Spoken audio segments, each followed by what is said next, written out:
विद्यार्थी मित्रांनो, आपण इयत्ता 7वी मराठी प्रकरण 2 स्वप्न विकणारा माणूस स्वाध्याय संपूर्ण उत्तरासहित पाहणार आहोत। प्रश्न क्रमांक 1, तुमचे मत स्पष्ट करा। अ. गावात येणाऱ्या माणसाला गावकरी सपनविक्या म्हणत। उत्तर, घोड्यावर बसून गावात येणारा माणूस वेगवेगळ्या गोष्टी सांगून गावकऱ्यांमध्ये उत्साह पेरत असे।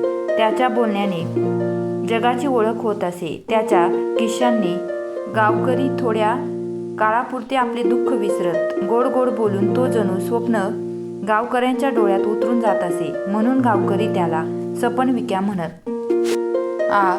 स्वप्न विकणाऱ्या माणसाचा गावात येण्यामागचा उद्देश काय होता? उत्तर, आपले अनुभव सांगावेत, आपल्या जवळचे ज्ञान दुसऱ्यांना द्यावी, दुसऱ्यांना आनंद द्यावा, लोकांची सेवा करावी, हा स्वप्न विकणाऱ्या माणसाचा गावात येण्यामागचा उद्देश होता। प्रश्न क्रमांक 2, स्वप्न विकणाऱ्या माणसाचे खालील मुद्द्यांच्या आधारे दोन वाक्यात वर्णन करा।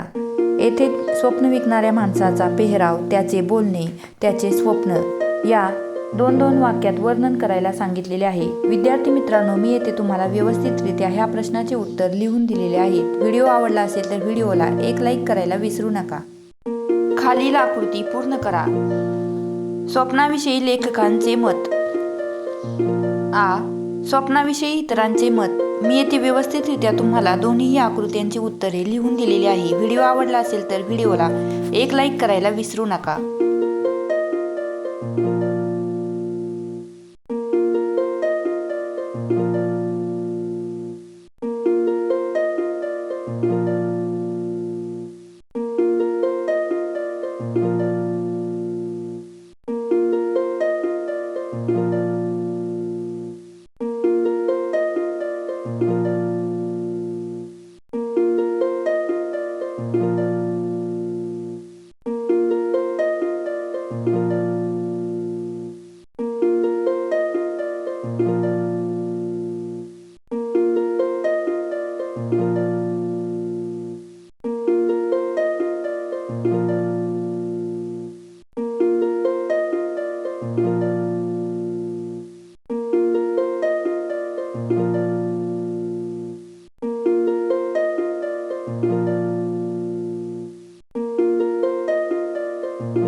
व्हिडिओ शेवटपर्यंत पाहिला त्याबद्दल तुमचे सर्वांचे मनापासून आभार। भेटूया अशाच नवनवीन व्हिडिओमध्ये। तोपर्यंत लाईक, शेअर, सबस्क्राईब करायला विसरू नका। धन्यवाद।